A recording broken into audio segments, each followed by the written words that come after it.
This isn't going to be a shocking statement, but your job doesn't belong to you. It belongs to the company who is writing your paycheck. And some people are about to learn the hard way, unfortunately, in the next few months. Hey everybody, and welcome back to my channel. If you're new here, my name is Brian. I'm a corporate recruiter, an HR professional, and a career strategist.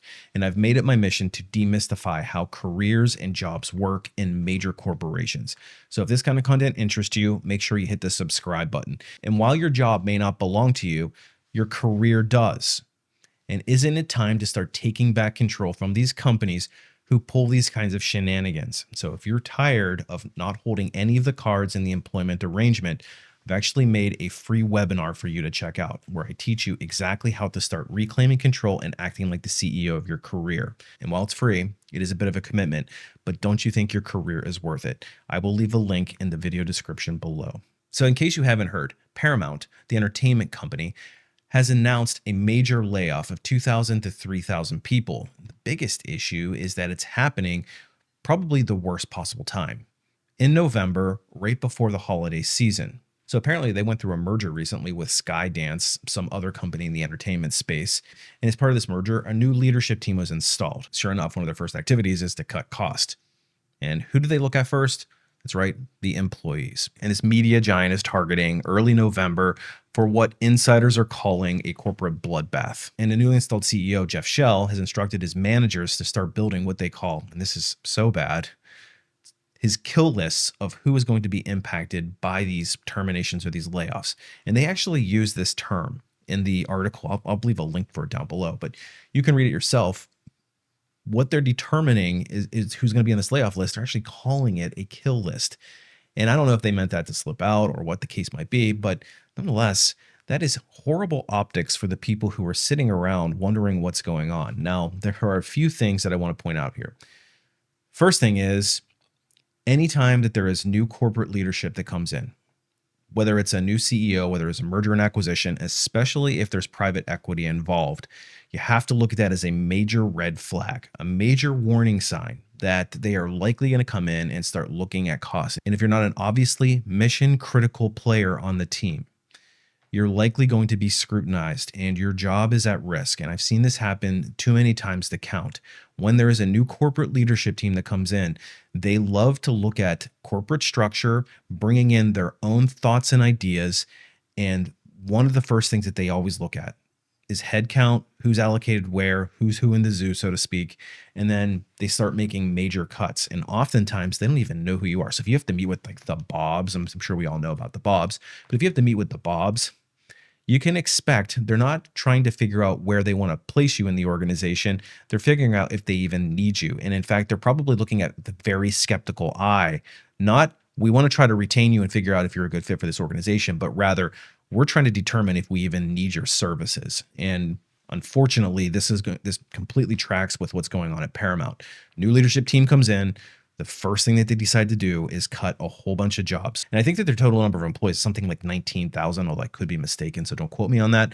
But it's a significant chunk. And the second issue is the timing of it. This is horrifically bad timing for these employees. Right before the holiday season, so obviously being disrupted, ruining your holidays with your family in the United States. We've got Thanksgiving that happens in late November. And then, of course, the Christmas and New Year season.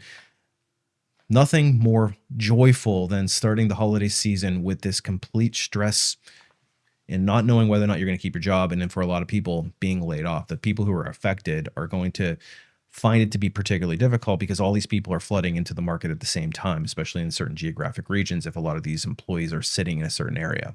And when you look at how corporations hire, typically they're rushing to get the rest of their headcount filled by the end of November, early December, because if they don't fill their allocated headcount that they had for the year, they're likely in a scenario where they're going to lose the headcount, lose the budget for it. So companies will rush to get their last few fills in before the end of the fiscal year, which is, like to say from a lot of companies, it's January 1 or December 31st. So you're going to see a flurry of activity that will typically happen through November into early December. But then by mid-December, basically everything gets shut off. Nobody's hiring. There are only a few core roles that are being filled. But in general, budget and headcount gets completely halted. And if you've ever worked in talent acquisition, you know exactly what I'm talking about. Usually it gets really quiet. All of your requisitions get pulled off your desk and you're sitting there waiting and wondering if you even have a job.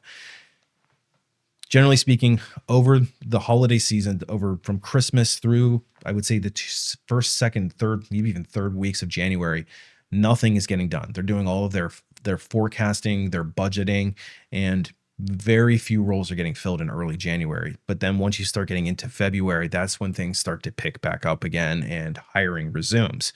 Now, there's already some downward pressure on the job market. They're hiring less roles this year, corporations in general, hiring less roles this year than they did the previous year. And I suspect that 2026 isn't going to look great in that regard. So these people are faced with a very difficult job market where all these people are flooding into the market. There's been a lot of layoffs this year. But when you look at the timing of the market, it's particularly damning. And I don't know why companies wait until the end of the year to decide to lay people off. I just think it's really piss poor. And it's such a bad experience for the people involved. And again, these companies make these decisions.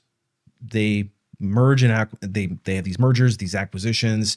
They make poor decisions on products, on corporate brands. If you're paying attention to what's going on with like Cracker Barrel, for example, all these decisions that get made that plummet stock prices, and who are the people who are impacted the most? The first people that they look at are the people who are actually just implementing the stuff that senior leadership has come up with. They're considered to be expendable. They're considered to be just a line on a spreadsheet. In other words, you don't own your job. And I've talked about this before, where jobs in corporate America are completely broken. It's completely fractured. You're no longer able to park your butt in a certain job type or a certain company for a long period of time and not have any disruptions. That just doesn't exist anymore. And people are finding it increasingly difficult to get traction in careers.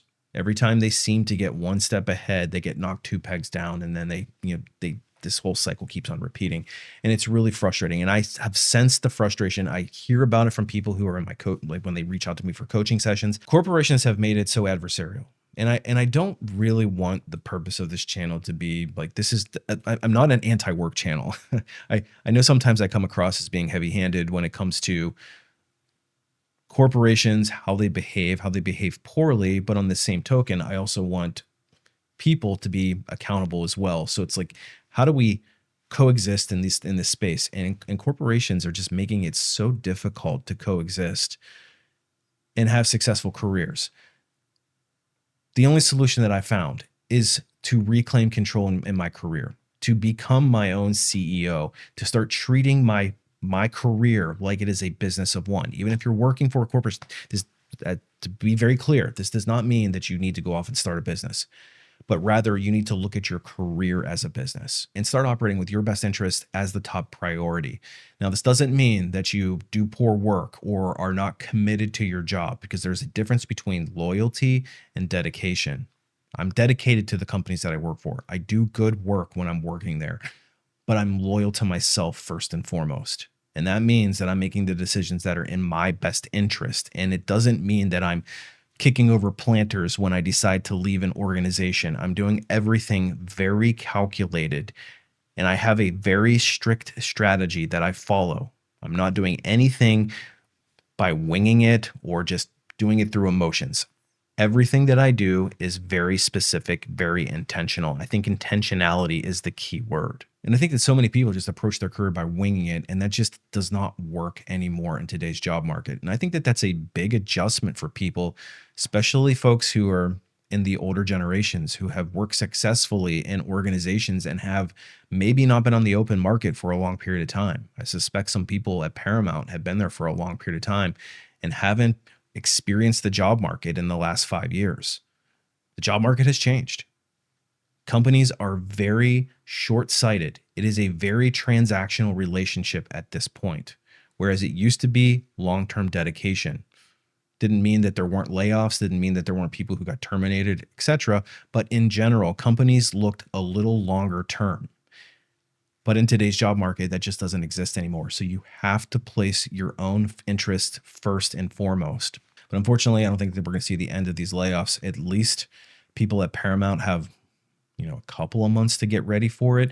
If you're somebody that's at Paramount and you're watching this, I would not wait until November to update my resume, to start working on my networking, especially if you're in the entertainment industry and there's, it's not a very big industry. There's a lot of competition that's going to be hitting the market at the same time. This is the time for you to start building up targeted networks and really start getting your name out there, start building up an identity for yourself on the open market.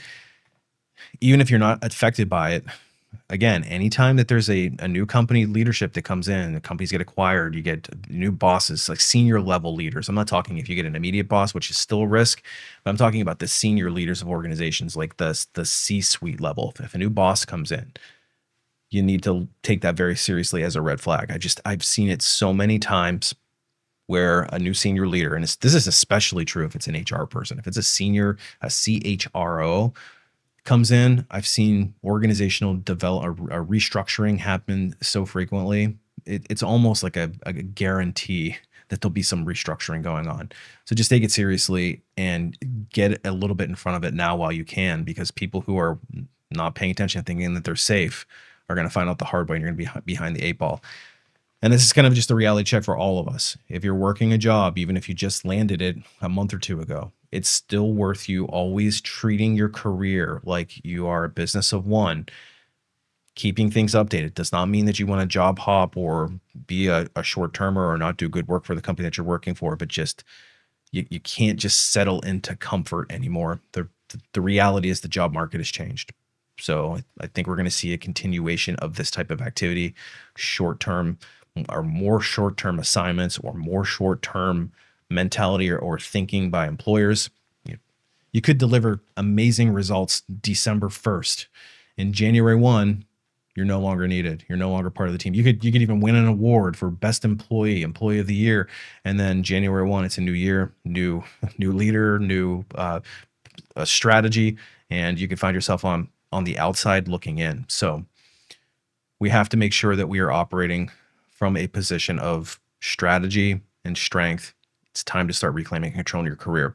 If you need more help with a job search, if you're somebody that is struggling through an untimely layoff and you haven't been able to get back on your feet, that's exactly what I specialize in. I've got a website called lifeafterlayoff.com, which is loaded with tips and tricks, all from an insider's perspective. I've got a whole suite of deep courses which walk you through the entirety of the hiring process of your career in general, that career strategy if you're struggling there, and how to look for jobs, how to write resumes, etc., how to do targeted networking, how to use LinkedIn. So if you're struggling with your job search, go and check out lifeafterlayoff.com. And if you need a little help, I do offer some limited private one-on-one coaching. You can check my website for that as well. So hopefully you're not on this list that this leadership team has so elegantly put it, and that you're able to get into the next year job intact. Anyway, appreciate you watching. We'll see you in the next one.